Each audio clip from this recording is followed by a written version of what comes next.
It started as a stupid dare. "Come on, Logan. Just one lap across," I said, standing at the shore of Black Hollow Lake.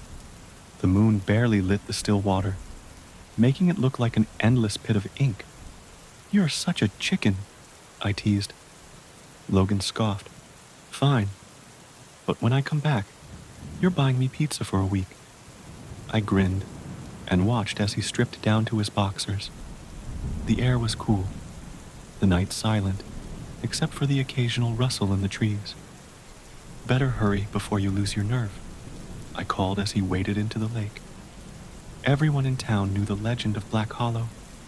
A long time ago, people whispered that something lived beneath the surface, something that pulled swimmers under. No one swam here anymore. But legends were just that. Stories meant to scare kids. Logan took a deep breath and dove forward, his body cutting through the water.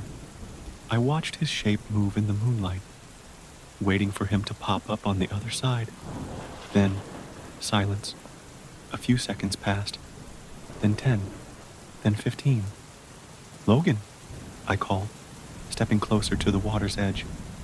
A moment later, he emerged with a loud gasp, sending ripples across the lake. I let out a breathy laugh. "Dude, you scared me." He swam toward shore, but something felt off. His strokes were too slow, too stiff. When he reached shallow water, he stood up, letting the water drip from his pale skin. Too pale. I stared. Logan wasn't just cold. His skin was ghostly white, his lips tinged blue.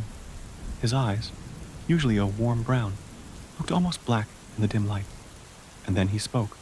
"I told you I could do it." The voice was wrong. It had Logan's rhythm, but it sounded hollow, like someone was speaking through him instead of from him. I forced a chuckle. "Dude, you okay? You look like you saw a ghost." He tilted his head. "I feel great. You should try it." His lips curled into a grin, too wide, stretching his face unnaturally. A shiver crawled down my spine. "You should come in," he said again. "The water feels amazing." I stepped back. "Nah, I'm good." Logan's grin faltered, but only for a second.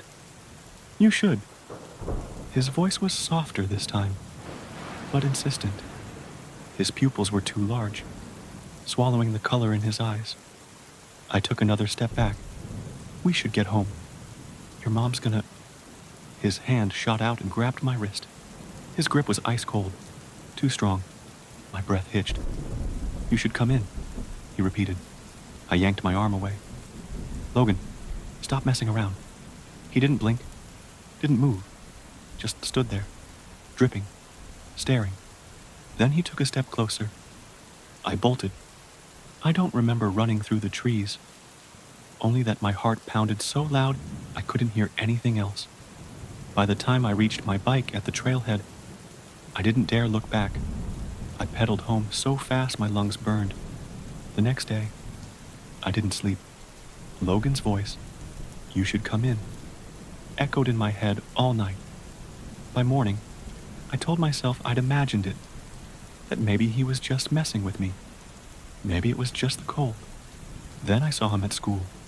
Logan sat at our usual table in the cafeteria, but something was wrong.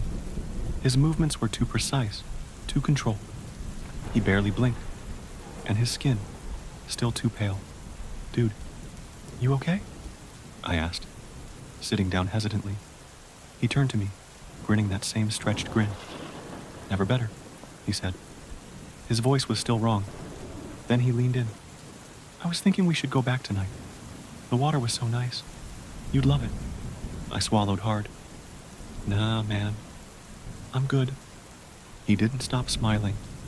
By the end of the day, I noticed something worse. Logan was talking to people, convincing them to come to the lake with him that night. And they were agreeing. Something in my gut screamed at me that if they went, they wouldn't come back the same, or they wouldn't come back at all. I had to stop them. That night, I hid in the trees near the shore, watching as Logan led 3 of our classmates toward the lake. The water was unnaturally still. "You'll love it," Logan said, stepping in first.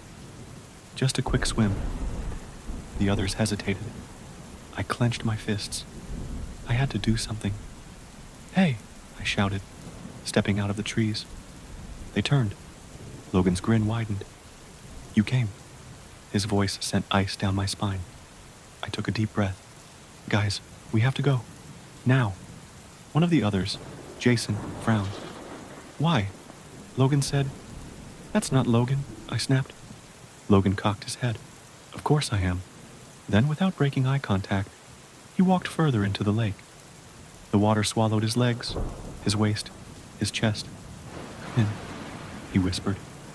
A shape moved beneath the water. Dark, twisting, raw.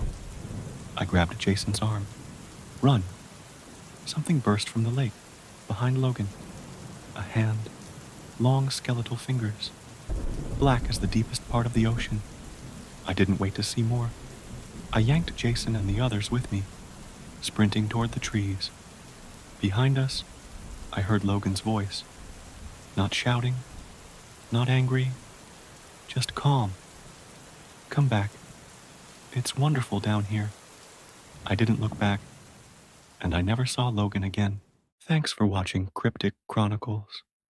If you love eerie stories and creepy tales, be sure to like, comment, and subscribe for more. See you in the next one.